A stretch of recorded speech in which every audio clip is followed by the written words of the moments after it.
Welcome to Breaking Point TV. This is the show where pain meets purpose, laughter meets lessons, and curses get broken. I'm your host, TJ. In every episode, we're diving into real life stories, raw conversations, and some comedy along the way. This is more than just talk. It's about family, faith, money, legacy. We're going to be going over some deep conversations. If you ever felt like you were stuck in the cycles, that ends here, right here at Breaking Point. Lock in with me, man. Laugh with me, and let's break some curses together. This is Breaking Point TV. Let's get it. Now, today, the first episode, this is going to be called Not My Daddy's Son. So, looks like could be a very controversial subject or conversation. But that's what Breaking Point is all about, man. We're getting comfortable with the uncomfortable here. So, not my daddy's son. What does that mean? Um, this is not a shot to my father or fathers, I should say. I have a biological dad, of course, but he wasn't really around. I have a stepdad as well who kind of stepped up, took care of me and my little sister when we were younger, all the way till we were young adults. I kind of want to break down, just kind of go over, tell you guys some stories, I guess, about how I kind of grew up and the impact that being raised by a stepfather that was not my biological father, how that played a role in my life.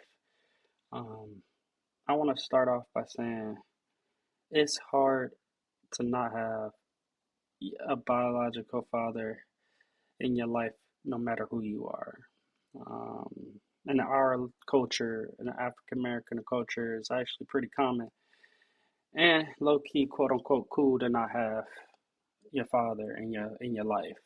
A lot of young black kids grow up without their fathers, but they also take pride in not having their fathers, which is definitely, I think, a psychological fuck that's been happening and plaguing the black community. It's definitely something that we need to discuss. I feel like, and with me being a father myself now, having four kids, I can look back and now see and reflect, on things that I may have done differently if I was my father. So my biological dad, he was actually around. Um, he's around probably until I was like 4 years old, somewhere around there. And my last image of him was I didn't find out this until later, but my lasting image of him was where him and my mom were getting in a little tussle. It wasn't like too violent, but at the time I'm thinking they're wrestling around and just playing around. Come to find out, he was really stopping my mom from calling the police on him. And I was watching the whole thing go down, and my dad is sitting there telling me, "Hey, TJ, don't give the phone. Don't pick up that phone. Don't pick up that phone." While my mom is saying, "TJ, pick up the phone.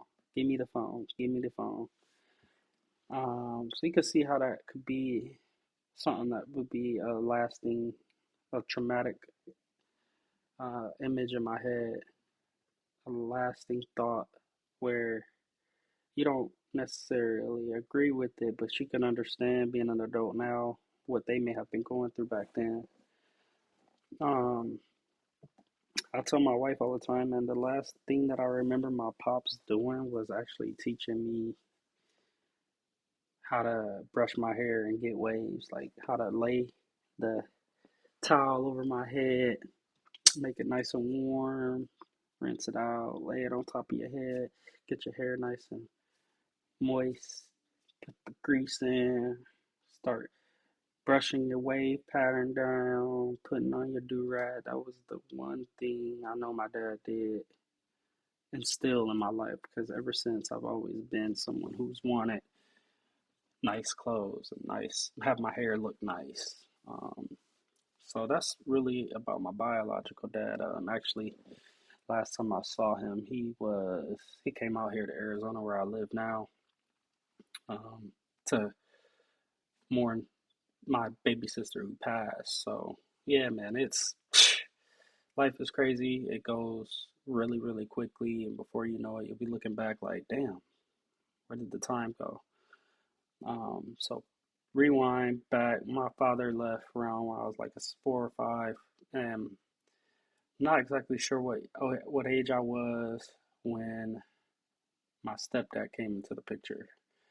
Um, Now I've named this podcast "Not My Daddy's Son" because, to be honest, I'm not like either one of them niggas. I've been trying my hardest to break generational curses, man, like break the traumatic um, spells that we cause on our children, on our offspring, on the environment that they grow up in. I've been doing my best to not create that type of environment, and that's why I named this one the title, because that's the first things first. First, when you become a parent yourself, you can understand, you can empathize with what your parents may have gone through, but you also don't want to repeat certain things. And I'm doing my best not to create that. I'm trying to break that cycle of, you know, getting your ass whooped. You getting whoopings for no reason. I probably got more whoopings than anybody, you know. I've been on punishment longer than you probably, anybody.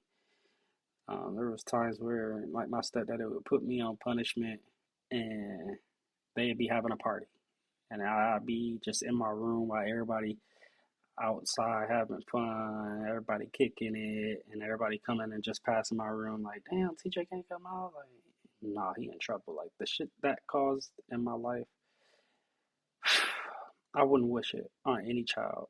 Um, that whole, I grew up in a typical black household, so a lot of my a lot of people who were raised in the 90s or the 2000s, even before then, 80s, 70s, y'all, we all can relate with the things we've gone through.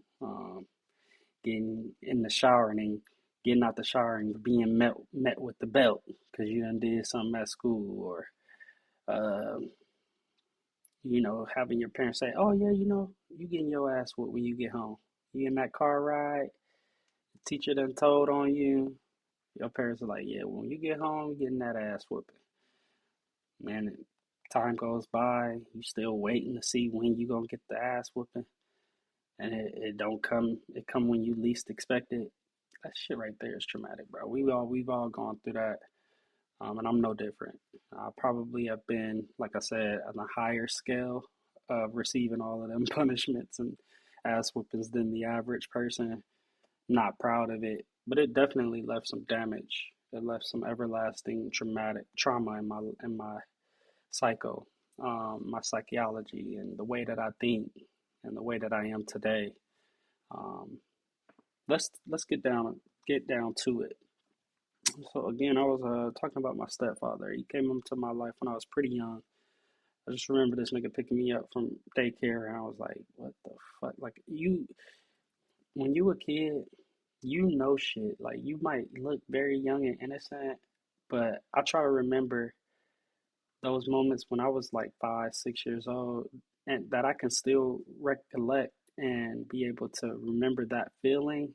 And I'll treat my kids with that same utmost respect because I know that they can understand at that age, at a young age, they can really, really, they have feelings that they hold on to, that they latch on to. And I just remember him picking me up from daycare, and I just being in the back. Like my sister was cool with it. Of course, she was like 3 years younger than me. She don't know. She going with whoever who love her. And me, I'm thinking like, this ain't my daddy, but nigga, who the fuck you picking us up from daycare? Oh, so this is serious. Okay. Well, yeah, it ended up being serious. And in fact, my mom and my stepdad ended up getting married. We ended up leaving Milwaukee, Wisconsin, moving all the way across country to Phoenix, Arizona, and this was back in 1999. Um, Talk about culture shock. We'll save that story for another day.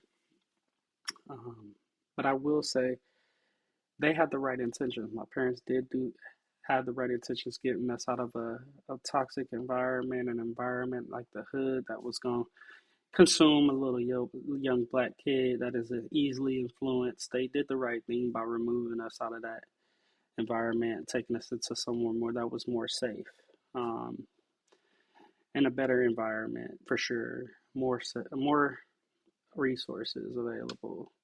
Um, so yeah, growing up with a stepfather, I at a point felt like loved. I felt a part of a family. So much so that I changed my last name. I let my stepfather adopt me. Um, which is a big decision. I actually had to go and get that approved through my biological father. So I had to speak with him on the phone. And I just remember him saying, like, is that something you really want to do? Is that something you really want to do? And thinking back on it now, I probably would have moved a little bit more cautiously. Now, I love my side of the family that I've been adopted into. The Joshua family is, they've been nothing but welcoming. They've treated me like family since day one. My cousins is my A1 day ones on that side. I love the Joshua family. Um, but when knowing now that I have kids of my own and creating my own legacy, they share that last name. And I know there's things that come with that name or having a name, and being a part of a family that maybe I would have, if I would have known when I was making this decision as a child, that I probably would have maybe taken a step back, from making that type of jump, if that makes sense. But yeah, my stepdad was definitely considered my dad, but there was just so many things that we did not see eye to eye on. In fact, I feel like before my sister passed, that there was an obvious favorite, for him, between us two. Um, I feel like, yeah, I may have caused a lot of the frustration in our relationship, um, just by being an adolescent, somebody who just thought he knew it all, somebody who was just, I was fearless, man. I wanted to. You could have told me the stove was hot, but I was definitely gonna touch that motherfucker. It didn't matter who was telling me that. But having being in your kid's life is the most important thing, because if a stepfather steps in to try to raise your kids, that is a courageous task. One, because you got to think, I did not come from my stepfather. So my stepfather, he may have meant had the right intentions and meant well by some of the actions that he done, or the words or conversations that he's done, or some of the disciplinary action that he has performed with me. He may have meant well, but his mental ain't my mental. His psyche ain't the way my psyche set up. You know, one thing, just a small example of that, like my stepdad is tall. He's a big guy. Everybody in the Joshuas is big people. They big men, big, strong, at least over 6 foot, but definitely more stocky and bigger guys. I'm not. So I would, as growing up, my stepdad be like, "Yeah, one day you're gonna come in a house and your voice is gonna be real deep, and you're gonna be like, oh," and I just think that's so funny. Or you're gonna be walking in and you're gonna be just so big, and you might make it to the league. You're so good and talented. Wait till you get your growth spurt, and that's cool. You want to encourage and you want to motivate your kids to do whatever they want, but just that, I feel like that right there is a small example that can, where your stepdad goes in with the right intentions, he's going to motivate you to be your greatest self. But is it sometimes realistic? No, I could have probably went with something that was more realistic for me. You know what I mean? Like, hey, you might not grow tall, so let's work on some of these drills with basketball to make sure that you're at your reaching your full potential at where you're at. And I think that would have been a more realistic situation for me had it come from the person or the guy who had made me. And that's no knock on my stepdad, but I'm not I'm not his son. He doesn't know. So the the moral of the story, man, is whatever situation you're in, whatever step in life you're in, where whether you're coming in as a stepfather and you're fathering other kids that are not yours, or you are starting your own family, your with your own seed, you know,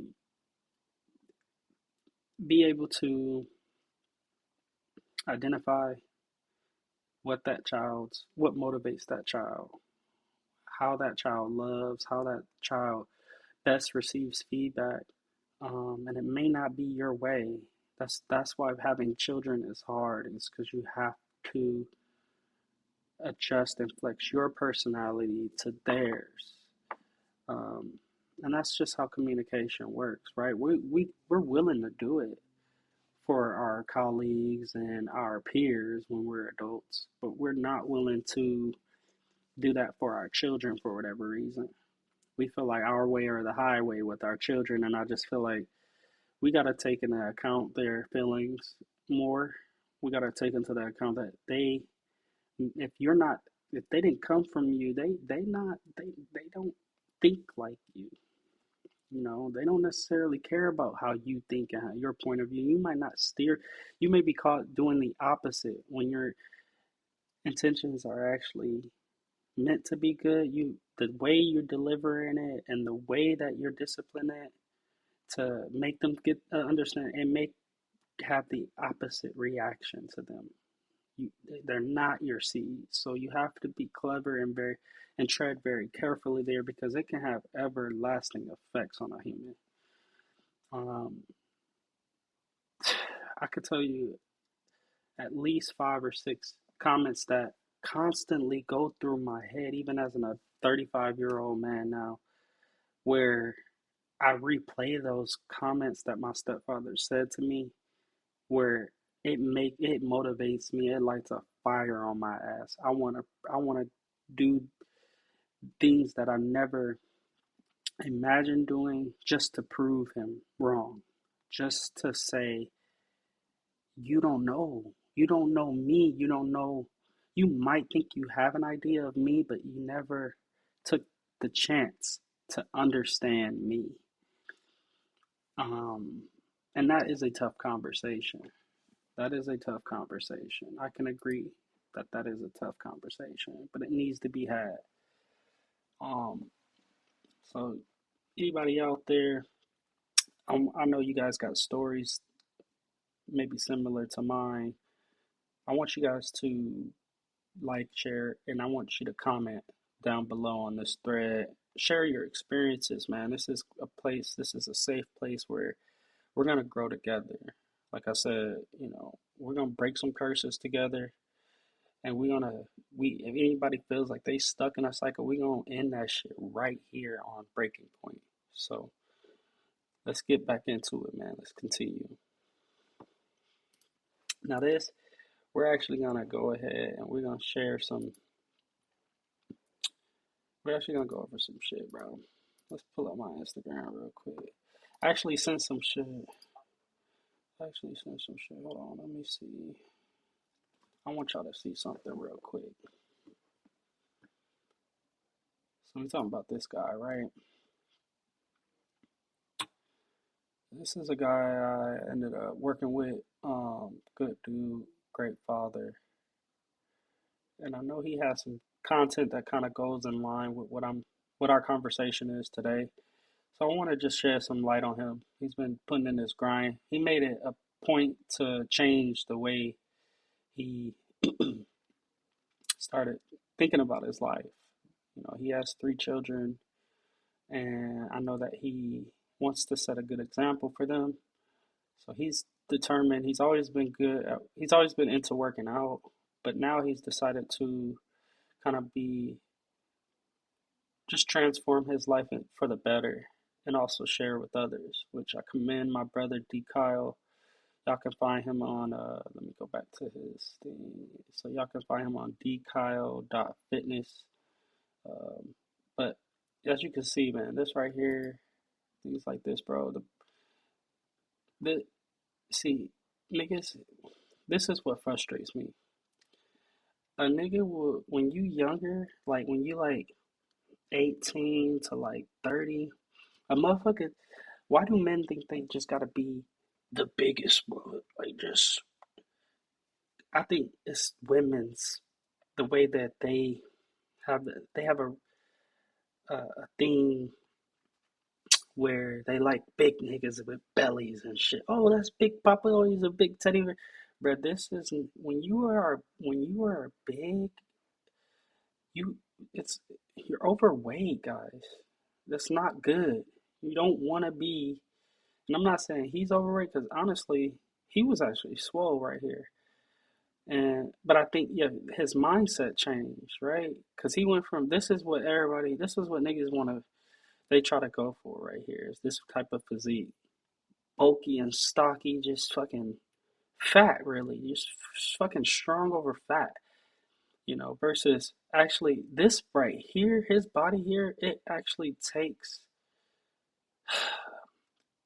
real determination, like real discipline, a diet that actually makes sense for your body to keep you going, like keep you energized, right? I just don't understand America and how we think ass backwards with fitness and body. The niggas be overweight and fat as fuck, and they like that's daddy right there. Cut it out.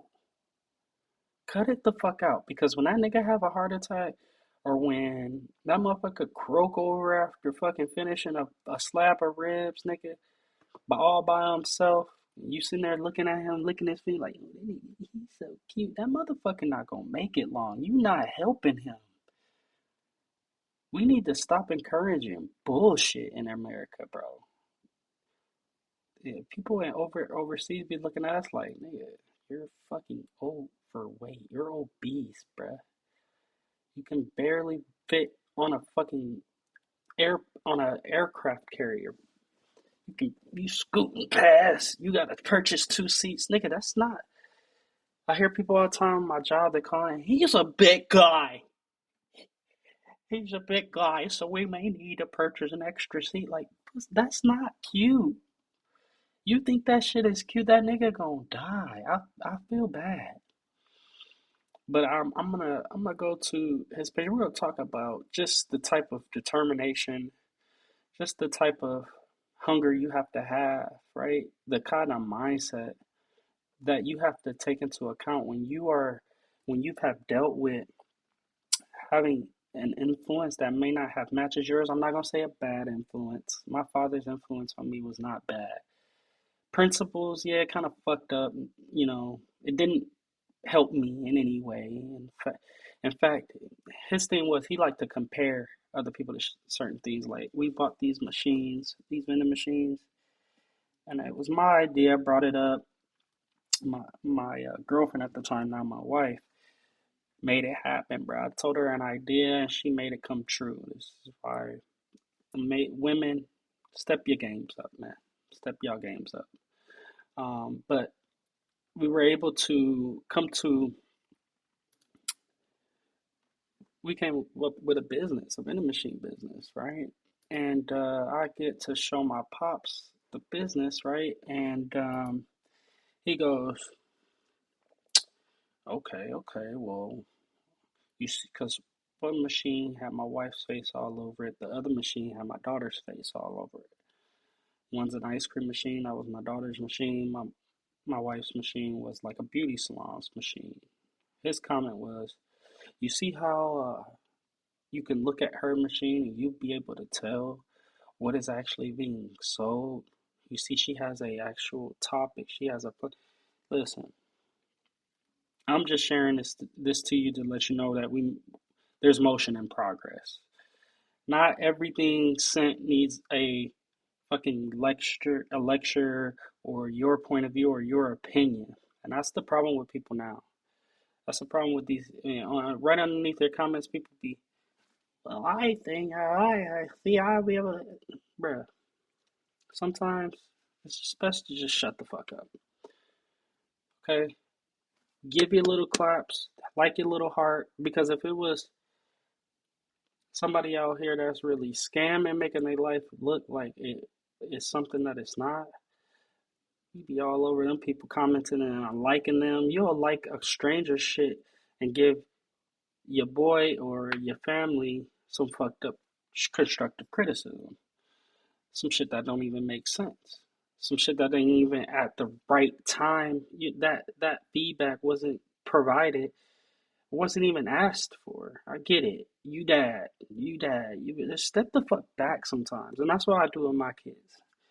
I'm dad, and yes, my say counts, and my say is last. But sometimes it's not. Sometimes it's not. Sometimes I just gotta just let my kids bask in what they feel is right at the time, or express to me something that I know is some bullshit, but I'm gonna rub their shoulder and make them feel good about it. There's certain things that we just gotta let off of. Um, and I'm gonna say it like this. I feel like with specifically the D Kyle, right? You gotta make it a choice in life. With me, I'm a natural debater. I'm gonna have. I love debating. I love getting into heated conversations, as people think. I'm a Charlie Kirk ass nigga. He just actually took it, put his actions out there. I think it's for some people it's easier than others, where they have an outlet or they're one person away from being able to make shit real life, right? To make it come true. For black people, we just don't have we don't have enough resources in our corner to where we can actually reach out to someone and actually make some shit happen. Not unless it's going to hurt and harm somebody, right? Because I can call about three niggas right now that would come and help me if I told them that a nigga touched my daughter. They'll be like, nigga, I'm on my way, bro. We going over there. But if I told them, hey, I'm a natural debater, bro, and I want to work on getting becoming a an influencer and go around the country and debate people on specific topics. Crickets. Crickets. But as soon as you start doing it, then they got something to say. Or they got nothing to say at all. They just be looking at you like, this nigga looks silly as hell. He look crazy as hell. Look at him trying to talk on here. His public speaking is terrible. Nigga think he a natural debater, but I know what point he trying to make. He don't even know what point. You just hating. You know what I'm saying? But you got to make it a point. These people that are the people that are out here trying to go get it, make it a point, bro, to prove these people wrong. Remember, not everybody's opinions is important, right? It's those ones that trigger you, the ones that you know is incorrect. They don't have a true understanding of who you are. Remember those ones and just keep going. Just keep going. Make it a point to just come up with a routine that works and don't stop. Be consistent. That is my fallback. I'm not consistent, but that's okay because I'm going to overcome that. I remember hearing people say, "Oh yeah, she got a good idea, but your idea is not so good. You won't be able to have a career because you never went to school. You you never grabbed a trade, so you're not gonna make enough money than me." Um, this person, he's probably gonna be the first one to make $1 million out of this group because he actually, yeah, fuck all of that. Prove everybody wrong by just telling yourself, remembering what those people said and telling yourself, you know what, I'm gonna allow those things to keep being natural motivators for me to prove these people wrong, to break these curses, to break that where, because I know there was setups and traps, man, along my life and my journey for, and I know it's the same for a lot of people that look like me, but our family set us up sometimes with traps, bro. They force us into a corner and we feel backed up and we feel like we got to swing our way out. Yeah, yeah, sometimes, swing your way out. It don't matter. It don't matter who it is. It doesn't matter. Family or not. Break that shit. Especially if you got kids, you build your own family, break it for the better, man. And that's why I I really, really I'm looking at people who want it like me, right? I'm having trouble with, staying consistent. So I'm looking at, somebody who is staying consistent that I can touch, somebody that I can get close to or have a conversation with, or who I see with my own eyes doing it on a daily basis. I run into this cat at the gym all the time. You know what I'm saying? And this type of person could be more influential than a parent has been in your life. Just think of that.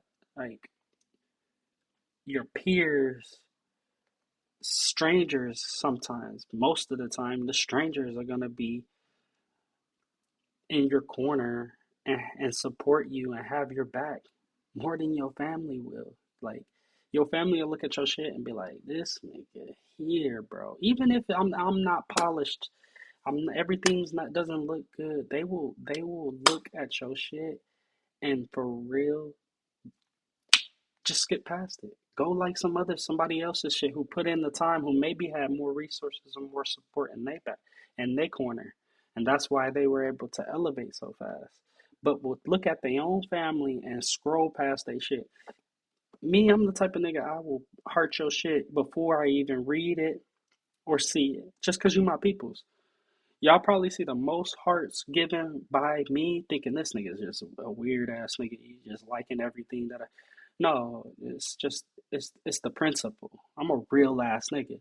I'm not gonna look at your shit and just be like, that doesn't apply to me. Next, next. No, you my boy. I'm fucking with whatever you got to do, whatever you saying, whatever you talking about today, and that's how it should be. So shout out to you, D Kyle, bro. You done, like I said, you've inspired me, bro, to become more consistent, bro, to develop a routine that works for me, so I can break out of this rat race, this deadly cycle of bullshit that we was taught. You know what I'm saying? Our parents put us on bullshit, bro. You gotta go to school. You gotta have a job. You gotta get a pension. The pensions is running out. There ain't no pensions no more. We ain't gonna have no social security. I'm not working no job. When I dropped out of college, my mom was like, "So what you gonna do now? What are you gonna do now?" And I said, "Nothing. I'm not going back to school. I hate school." And now you can get paid for doing nothing. We kind of created that. It's not doing nothing, it's still working, but do what you love. Don't let nobody put a box around you until you gotta do something. No, you don't. You don't gotta do nothing. You don't have to listen to what anybody says nowadays. Now it's free range to be able to do what you want to do, right? I'm taking a full advantage of that. So shout out to you, D Kyle, bro. I wanted to show a video, but I can't fucking find it. I'm trying to figure it out.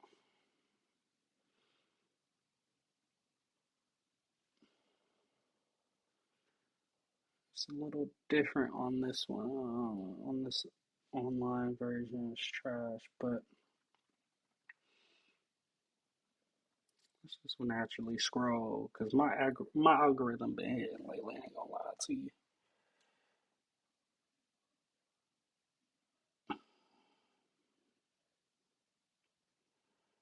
My shit been hitting. I ain't gonna lie to you. See what the baby. This is another nigga. This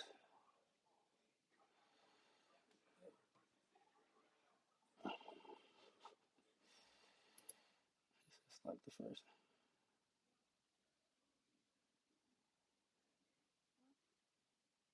This is another one that be out here getting it, man. Shout out to Suburb, baby.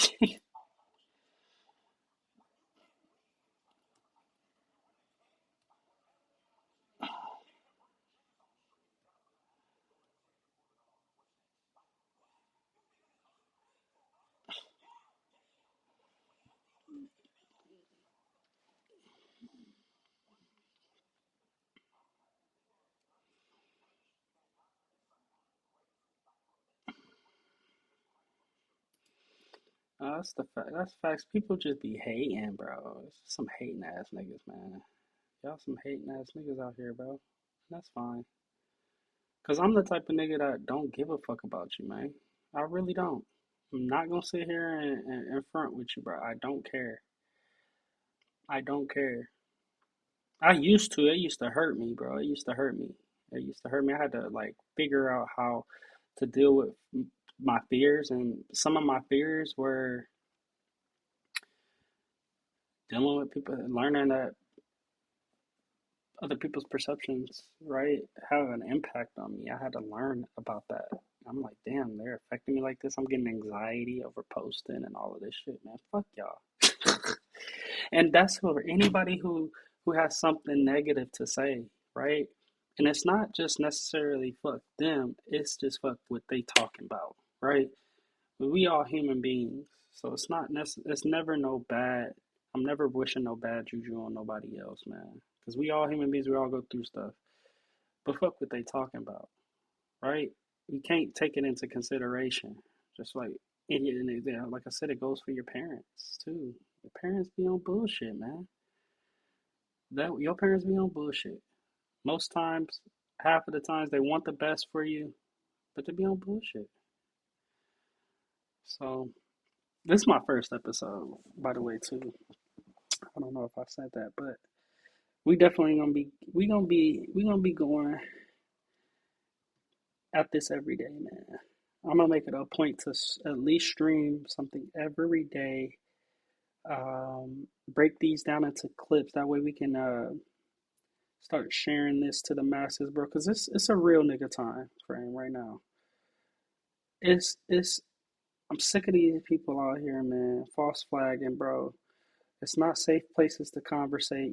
You don't have nobody to go to. You can come here, breaking point. This is where we done with the bull. We done with the fake friends, bro. Don't come over my house. Don't share my space if you got something bad to say about me, right? And anybody I done had a fallout with, I take accountability for where I'm wrong. I will be the first to. I will reach out personally. I don't get that back.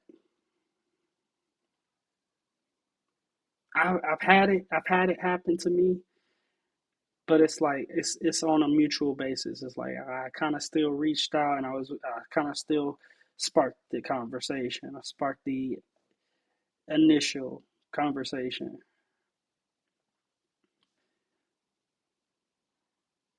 It's just, I mean, I'm coming on here now. Fuck it. I'm not doing it no more.